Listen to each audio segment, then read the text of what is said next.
Hello guys! Ito nga pala yung ginawa namin nung mismong kaarawan niya.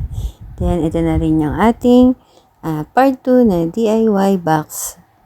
Yan, bali nilagyan na lang ng iba't ibang kulay na logo. Then, saka dinigit na rin. Then, double-sided nga pala yung niligay ko dyan para mas kapit na kapit dyan sa pinakang box na ginawa natin. And dito, tutulungan na rin pala ako ng kapatid ko na maglagay ng iba't ibang balloons. At ayan. Diba? Sa mga nagtitipid, ito na, may idea na kayo paano gumawa ng DIY box. Ayan. Ito lang yung naging design muna doon sa mismong kaarawan. Kasi meron pasok ang kanyang mga magulang. Ayan, ito na po ang ating DIY box. Thank you po ulit sa panonood.